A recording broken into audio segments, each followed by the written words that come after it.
नमस्कार मित्रों, मैं बबीता जोशी आप सभी का हार्दिक स्वागत करती हूं अपने YouTube चैनल पर। कृपया आप चैनल पर नए हो तो प्लीज़ चैनल को सब्सक्राइब जरूर कीजिएगा। आज मैं चर्चा करने वाली हूं मई महीने के मासिक राशिफल की। मई का महीना मिथुन राशि के जातकों के लिए कैसा रहने वाला है, इसी की चर्चा करूंगी। अब चर्चा करते हैं ग्रहों की गोचर की स्थिति पर कि गोचर में ग्रहों का क्या फेरबदल होने वाला है, इस महीने में ग्रहों की स्थिति कैसे रहेगी।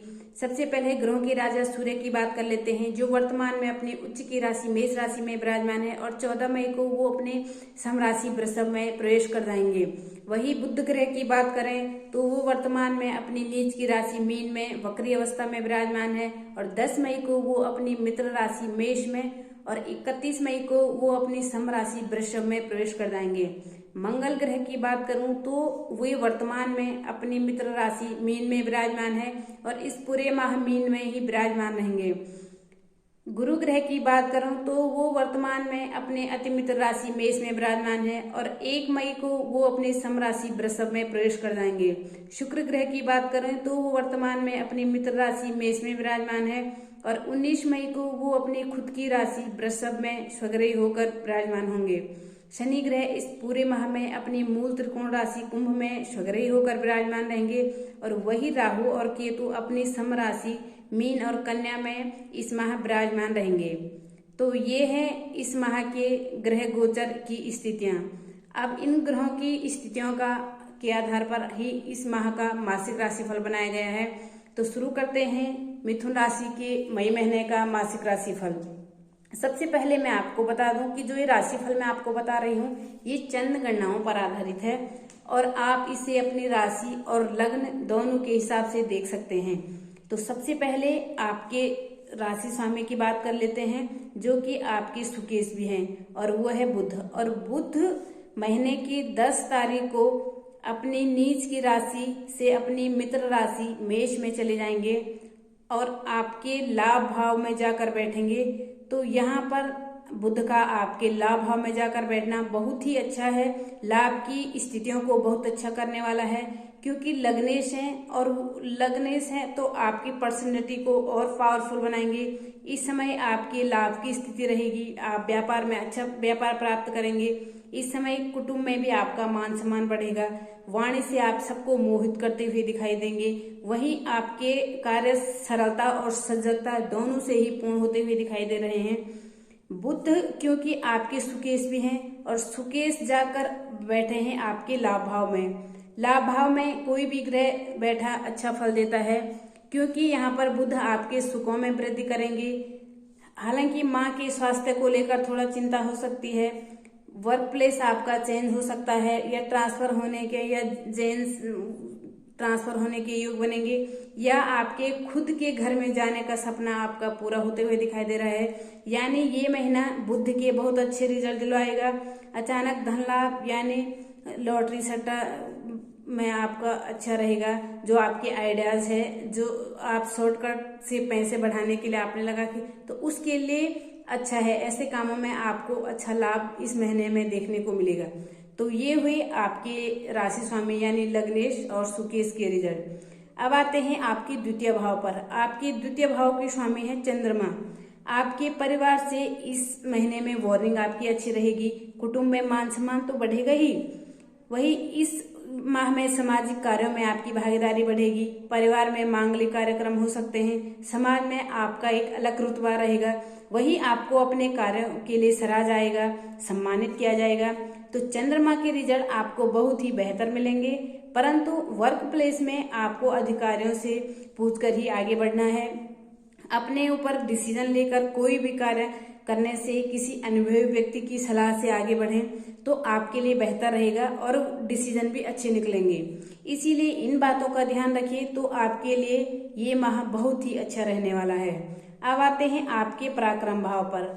आपके पराक्रम भाव के स्वामी हैं सूर्य, जो कि आधे माह यानी 14 मई तक उच्च के हैं, आपके लाभ भाव में विराजमान होंगे और उसके पश्चात आपके खर्च भाव में चले जाएंगे, परंतु वहां भी गुरु के साथ सूर्य की युति रहेगी।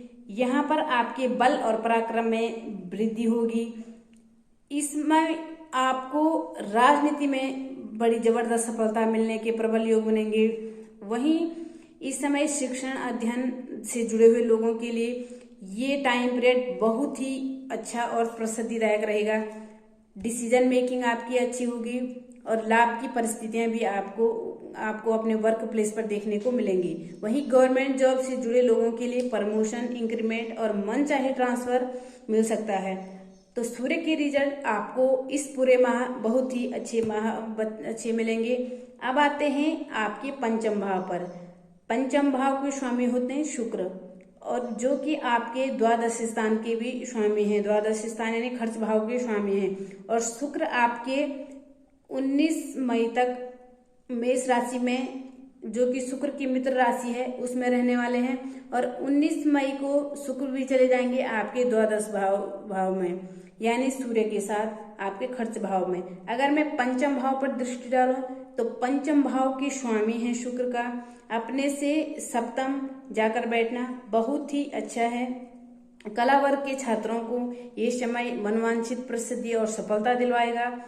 वही कला के क्षेत्र से जुड़े लोगों को नेम, फेम और शोहरत, पैसा सब कुछ प्राप्त करते हुए दिखाई दे रहा है। कन्या संतान के योग बनेंगे। इस समय अगर आपके संतान किसी भी आर्ट एंड क्राफ्ट के क्षेत्र में अच्छा कर रही है, किसी कला के माध्यम से आगे बढ़ना चाहती है, तो उसे प्रोत्साहित कीजिए।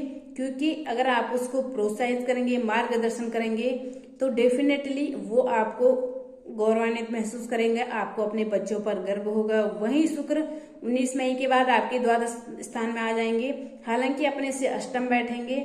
उसके बाद शुक्र के रिजल्ट आपको बेहतरीन रहेंगे। आपको अपने कार्यों में सेल्फ कॉन्फिडेंस से आगे बढ़ेंगे। तो ये हुई आपके पंचम भाव की बात। अब मैं बात करूं आपके द्वादश भाव की, तो खर्च भाव का स्वामी अपने से 12वें बैठने हैं। तो इसीलिए आपको अपने खर्चों पर नियंत्रण करना बहुत अच्छा बेहद रहेगा।